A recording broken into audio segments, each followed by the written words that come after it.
Cumprimento os irmãos com a paz do Senhor Jesus, né? Estamos aqui na presença do Senhor Jesus e nós damos graças a Deus, né? Porque nós sabemos que as suas misericórdias são a causa de nós não sermos consumidos.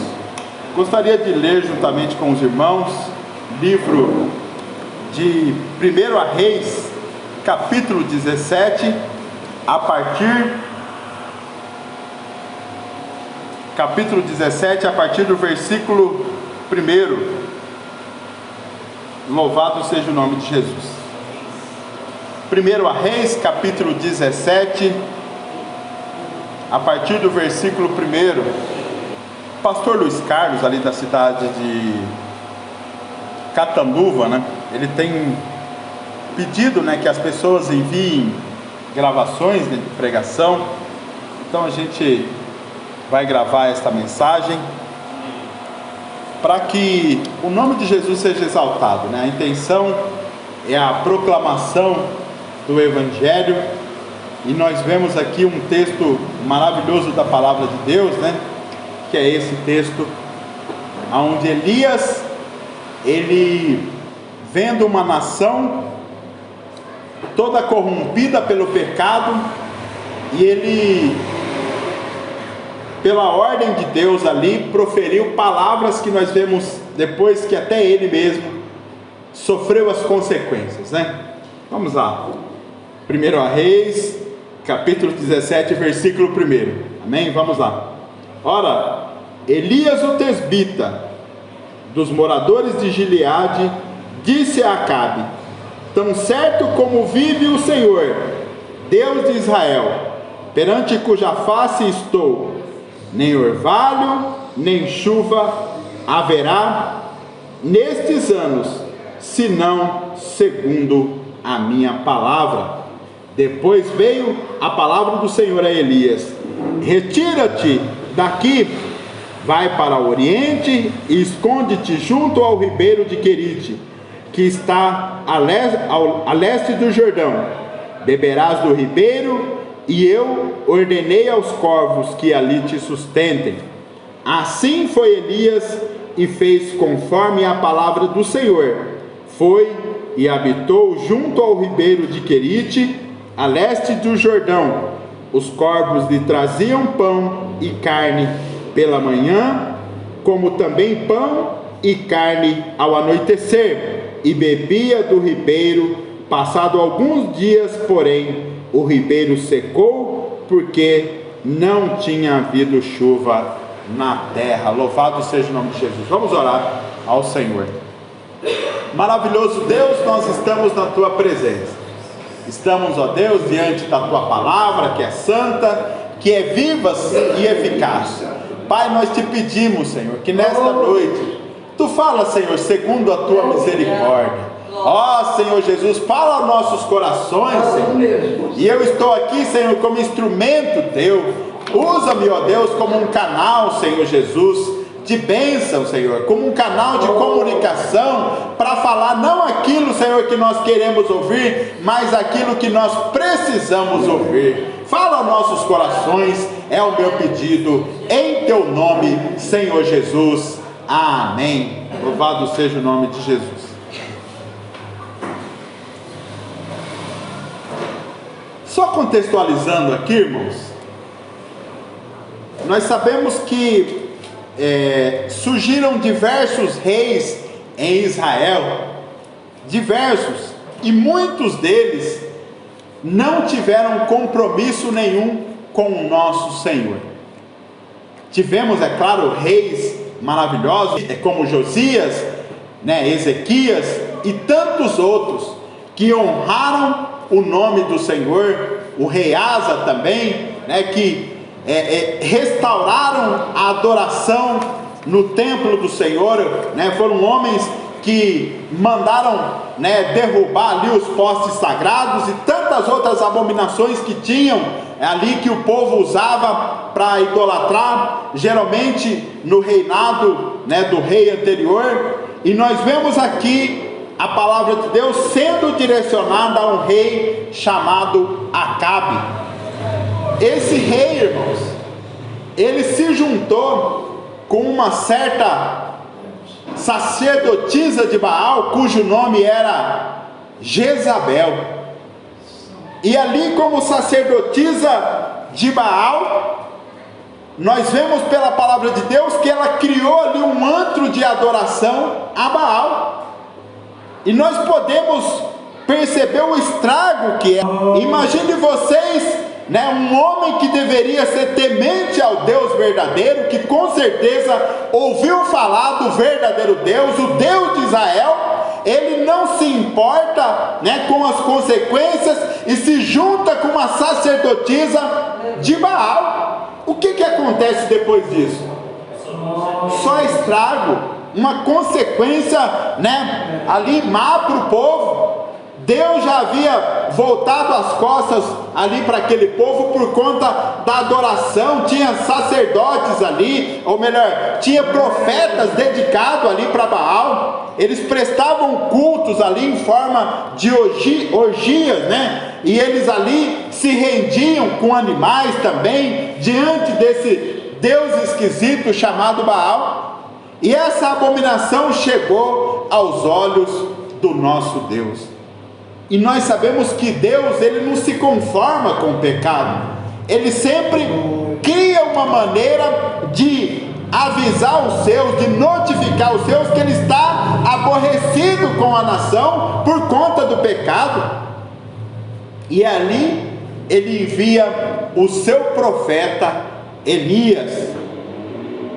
E aí Elias, né, falou ali das abominações que ele tinham feito, mas o povo todo, juntamente com Jezabel, que prestavam culto a Baal, e Elias, ele usado por Deus para proferir uma palavra, com certeza só pode ter sido palavras que o próprio Senhor ordenara. Elias disse, né, tão certo como vive o Senhor Deus de Israel, perante cuja face estou, nem orvalho, nem chuva haverá nestes anos, senão segundo a minha palavra. Foi isso que ele falou. Ou seja, ele estava decretando que a partir daquele momento, nem orvalho cairia. Imagina só, para nós, né, vemos que o orvalho é uma coisa natural. Sobe-se o vapor, né, durante o dia, e à noite esse vapor desce sobre as plantações, sobre a terra, na verdade. E Elias aqui está falando, ó, não vai cair nem chuva, né, nem orvalho, nem chuva. Imagina, irmãos, por que Deus ouviria essa palavra? Primeiro porque foi ele mesmo que estimulou a Elias a decretar essa palavra. Eram palavras de Deus. Não foi proferida uma palavra simplesmente por um orgulho, não. Elias viu o tamanho do pecado daquele povo, que ao invés de adorar o Deus verdadeiro, eles não adoravam, não se importavam, né, com o Senhor, o Rei dos Reis, o Senhor dos Senhores. Prestavam adoração a deuses estranhos. E aí ele fala sem temer. Ele sabia que sofreria as consequências, mas como ele era servo de Deus, o que aconteceria com ele? Seria sustentado. Então o servo de Deus, o homem de Deus, não pode ter medo de falar aquilo que Deus está mandando. Se Deus está ordenando, tem que falar e ponto. Nós vemos um outro homem valente na palavra de Deus, que não se importou de sofrer as consequências por viver o Evangelho e por proclamar aquilo que o Senhor ordenara. O apóstolo Paulo, profeta, pegou ali o cinto, falou, o dono desse cinto vai ser judiado, né, vai ser castigado ali. E o apóstolo Paulo prontamente falou, eu estou pronto não só a sofrer, mas também a morrer pelo nome de Jesus. Quem está disposto a fazer tal coisa? Quem que está disposto? Até onde vai a nossa fé? Nós estamos dispostos a sofrer o que pelo Evangelho? Aliás, o que nós temos sofrido pelo Evangelho? Meu Deus! Nós estamos nos deixando ser usados para anunciar a palavra conforme ela é? Ou a gente tem sido só mais um na multidão? Mais um que, se alguém olhar de fora, não vai perceber diferença nenhuma. Até onde nós estamos dispostos a representar o Senhor nessa terra? Não somos nós que dizemos que somos embaixadores de Cristo nessa terra? Que reino nós estamos representando aqui? E como que nós estamos representando o Senhor dos Senhores nessa terra? Não foi Ele que disse: vós sereis minhas testemunhas? E Ele falou aonde que seriam, ou seja, aonde nós seríamos.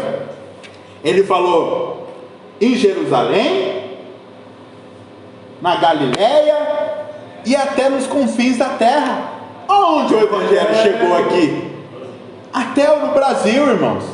Agora, só chegou aqui porque tiveram pessoas corajosas que abriram mão da sua própria vida, né? Atravessaram rios, oceanos e fizeram com que o Evangelho chegasse aqui. Agora imagina se fossem pessoas acomodadas, como nós ouviríamos falar de Jesus? E na palavra diz: como ouvirão se não há quem pregue? Será que eu posso muitas vezes me contentar com a minha salvação, ficar quieto na minha casa e não ir ao mundo anunciar que existe um Deus, que esse Deus é santo e que esse Deus também exige santidade? Foi assim com Elias. Elias, enviado por Deus a uma nação corrompida, ele teve que ir contra o pecado. Ele não se conformou com o pecado e ele declarou essa palavra: nem orvalho, nem chuva até haverá nestes anos, senão segundo a minha palavra. Antes dele decretar, não viria chuva de novo. E aí nós vemos ele sofrendo as consequências, né? Não existe como, irmãos, nós dizermos ser servo de Deus se não estamos dispostos a sofrer as consequências. O apóstolo Paulo falando para Timóteo, né? Faça a obra de um evangelista, sofre as aflições como um bom soldado de Cristo, para que ele fizesse a obra de um evangelista. Ou seja, o que é a obra do evangelista? É pregar o evangelho, anunciar a palavra. Diz que quer ouçam, quer deixem de ouvir, tem que pregar, a tempo e fora de tempo. Nós lemos esses tempos atrás no livro de Eclesiastes que existe tempo para tudo, mas para tudo, todas as coisas que são dessa vida. Não está ali, por exemplo, não existe tempo para orar, não existe tempo para anunciar o Evangelho, não foi colocado ali. A palavra de Deus fala: buscai o Senhor enquanto se pode achar. A palavra de Deus fala: orai sem cessar. E a palavra de Deus também fala para pregar o Evangelho a tempo e fora de tempo. Então, quando eu estou disposto a fazer essas coisas, com certeza eu vou ter que sofrer, né? Sofrer como um bom soldado de Cristo. Por exemplo, levantar de madrugada, né? Tem que me preparar para pregar a palavra, tem que correr atrás de texto da palavra de Deus, tem que jejuar, tem que santificar a vida. Existe um preço. Não dá para pregar o Evangelho, né? Tem gente que defende aquela palavra, né? Abre a boca que eu encherei de palavra, mas sem ler a Bíblia é difícil. Existe uma limitação. Nós vemos que esse texto é empregado de forma errada, porque quando seria, né, quando que o Senhor falaria na nossa boca? quando a gente de repente fosse preso e alguém questionasse a nossa fé, e a gente, ali o que a gente poderia falar em nossa defesa? Aí abriria a nossa boca e o Senhor vai encher, assim como ele encheu de palavra. Mas a verdade é que nós temos que estar dispostos a sofrer as consequências, e assim aconteceu com Elias. Depois que ele anunciou, depois veio a palavra do Senhor a Elias, olha lá. Então Elias não falou de si só, não falou por si mesmo. Depois veio a palavra do Senhor a Elias e disse: retira-te daqui, vai para o oriente, esconde-te junto ao ribeiro de Querite, que está a leste do Jordão. Beberás do ribeiro, e eu ordenarei aos corvos que ali te sustentem. Irmãos, se nós estamos representando legitimamente o Senhor, se nós não estamos nos importando em sofrer a consequência, será que vai faltar o nosso sustento? É claro que isso não é nenhum estímulo para que a gente deixe de trabalhar, vamos deixar claro aqui, a palavra de Deus fala para que nós trabalhemos de dia e de noite, para não sermos pesados por nosso irmão. Mas assim, será que vai faltar emprego para aquele que anuncia o Evangelho? Será que vai faltar tempo para trabalhar? Aqui nós vemos que era uma outra época, era uma outra situação, e o profeta era sustentado por Deus. Nós vemos aqui que o Senhor falou: retira-te, vai para o oriente, esconde-te junto ao ribeiro de Querite, que está a leste do Jordão. Beberás do ribeiro, e eu ordenei aos corvos que ali te sustentem. Se o Senhor vier para mim e falar: Pedro, não tem mais como você trabalhar nessa terra, e me der uma direção, vai lá para o monte, vai lá sei lá para onde, eu vou obedecer. Se o Senhor, se tiver as portas fechadas, se não tiver como trabalhar, e o Senhor me disser: esquece, não procura mais emprego, não tem mais opção de trabalho para você, você está sofrendo por conta da minha palavra, vai até o monte tal, vai até o lugar tal, e eu vou te sustentar, vou mandar corvos, vou mandar pessoa, vai ter cesta básica, não sei. Se vier essa ordem da parte do Senhor, eu vou obedecer. Agora, eu não posso ficar esperando a comida chegar, se eu sei que no mercado tal tem uma opção de trabalho, se eu sei que lá na Caterpillar tem gente contratando para trabalhar de faxineiro, por exemplo, ou qualquer outra opção. Se tiver emprego e eu sei que tem a opção de eu trabalhar e eu corro do emprego, pera lá, tem coisa errada aí, Imagino que se eu estiver em busca de emprego e o emprego estiver correndo de mim, é uma coisa. Agora, se eu não estou nem me importando, é outra coisa. Aqui nós vemos uma ordenança clara da parte do Senhor para que ele fosse ali e se escondesse. Esconde-te. Por quê? Cada situação é uma situação. Sabe por que ele tinha que se esconder? Acabe estava procurando matar ele. Tem alguém aqui procurando matar nós? Claro que não, irmão. Não tem por que a gente correr do emprego, não tem por que a gente correr da necessidade, da labuta do dia a dia. Vai ser mais difícil, é claro, mas cada um no seu chamado. Cada um no seu chamado. Eu acredito que é mais bonito ainda, e isso perante a sociedade, quando a pessoa se empenha, trabalha e depois ainda assim arruma tempo para fazer a obra. Isso é mais bonito. Quem fazia isso? O apóstolo Paulo. Ele falou que podia,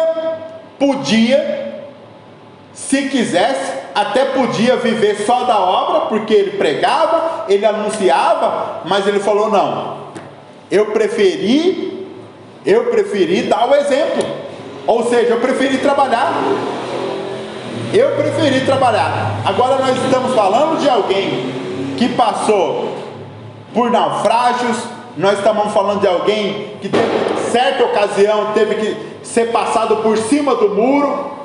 Então isso é sofrer consequência por conta do Evangelho. Agora, se não tivesse como, e eu acredito que em alguns momentos não teve a possibilidade de Paulo exercer uma função, cada caso é um caso. Tem casos extremos que com certeza eu não vou poder trabalhar, aí Deus vai me sustentar. Se for necessário, no caso aqui foi necessário, como que veio a comida? Os corvos, irmãos, com pão, que também não, a gente não pode, né? Com certeza era gostoso, mas olha só o que ele recebia durante o dia. Para quem está acostumado com pizza, vai ser mais difícil, né? Ó, beberás do ribeiro, e eu ordenei aos corvos que ali te sustentem. Assim foi Elias, e fez conforme a palavra do Senhor. Foi e habitou junto ao ribeiro de Querite, a leste do Jordão. Os corvos traziam para ele pão e carne pela manhã, como também pão e carne ao anoitecer, e bebia do ribeiro. Será que, olha só como é que é a coisa, né? Tinha a opção olha, chega a ser engraçado, né? Tinha a opção ali de Elias escrever num papelzinho, ó, chega de carne e pão, né, Senhor? Carne e pão, não tem como adicionar aí uma pizzazinha, né? Pode ser com as bordas de catupiry, ou as bordas. Irmãos, quando nós estamos sendo sustentados, o sustentado aqui é para que ele não morresse de fome. Sustentado.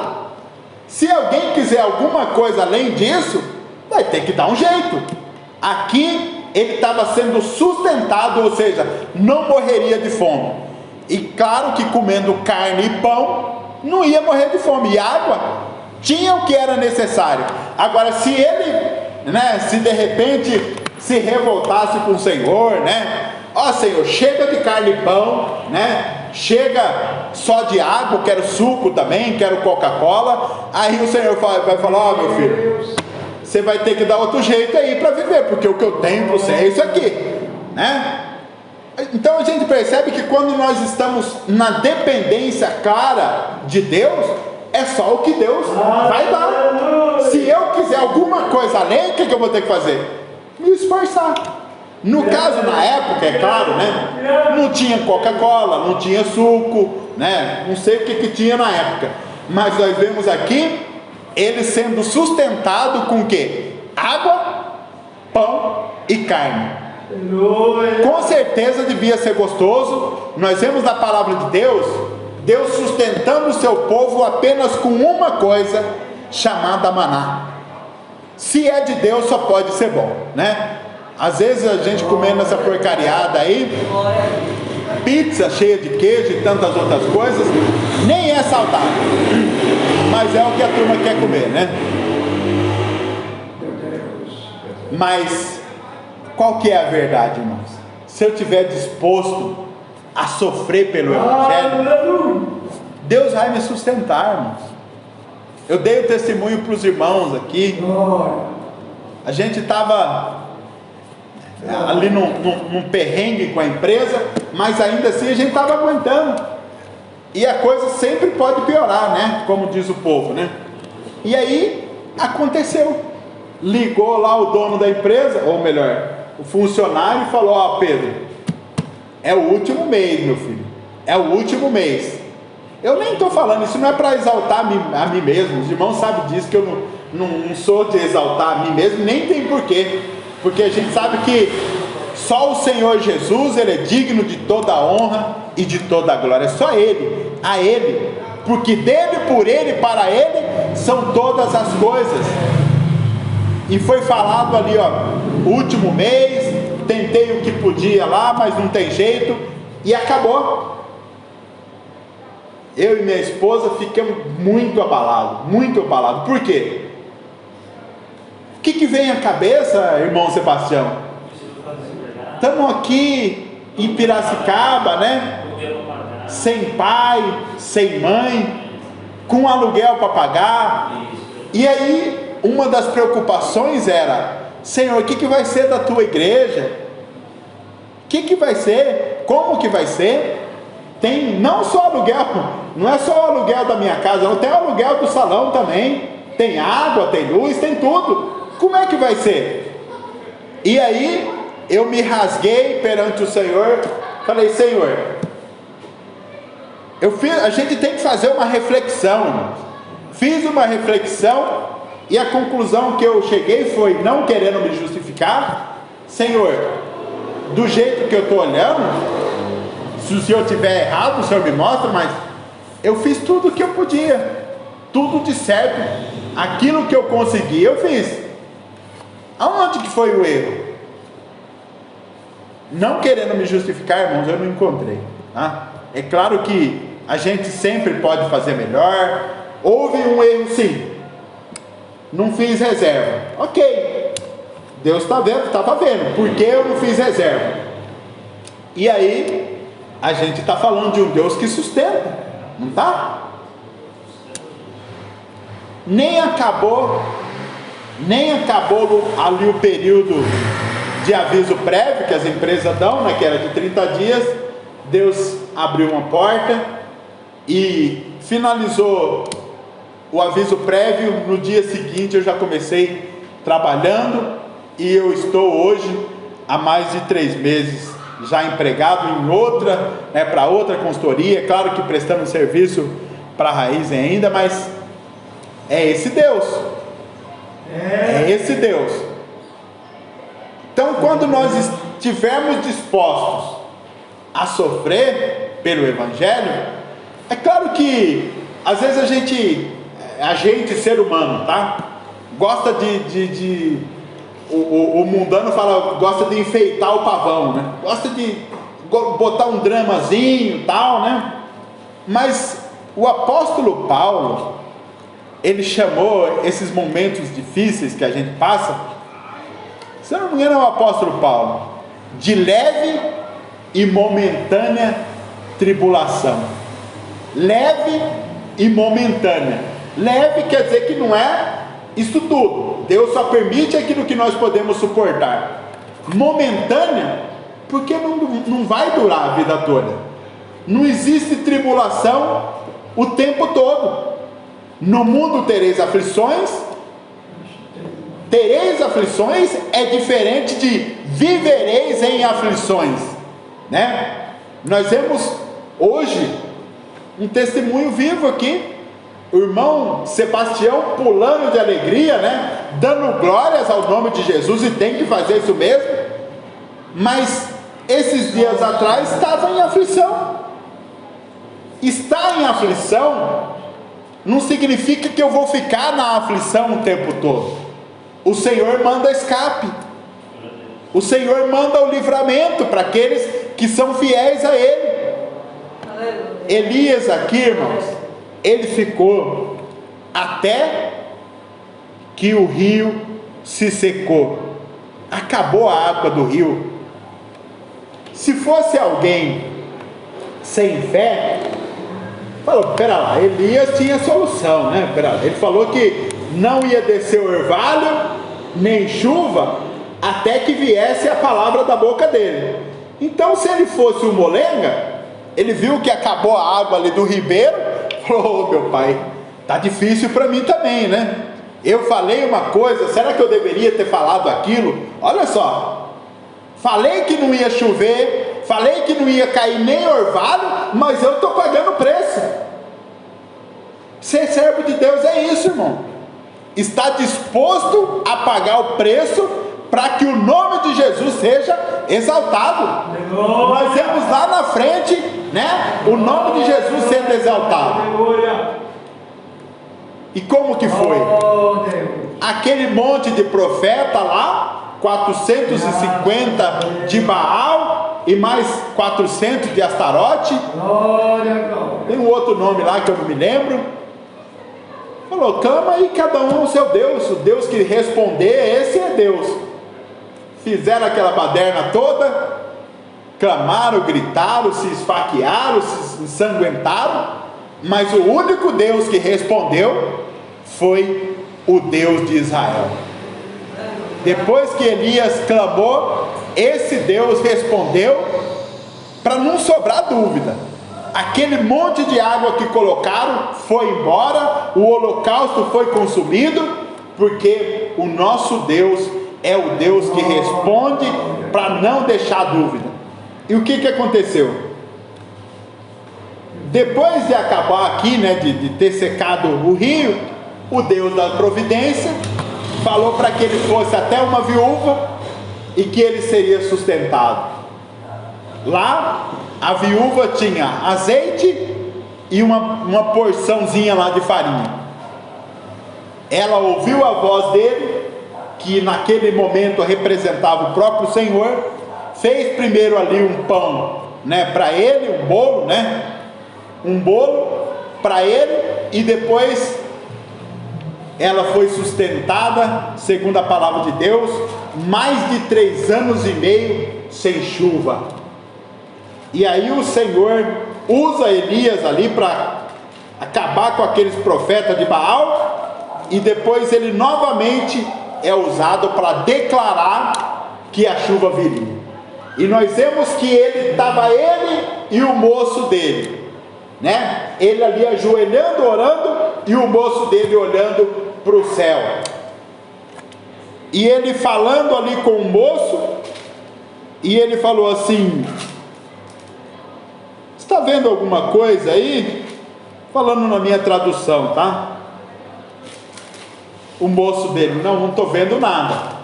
E ele continua orando: vês alguma coisa aí? Segunda vez: não estou vendo nada aqui não, nada que indique chuva. O céu está azul, bonito, não tem nada aqui mostrando que virá chuva. E novamente ele fala, e aí o moço dele falou: ó, eu vejo uma pequena nuvem do tamanho da mão de um homem. Aí Elias falou: então pode falar que está vindo chuva aí, e chuva está forte. Diz que foi uma carreira só, não demorou muito tempo aquele aguaceiro, e ele foi lá de carroça, passou na frente de Acabe e aquela coisa toda. E assim aconteceu. Quando saiu a palavra da boca dele, aí Deus fez descer a chuva.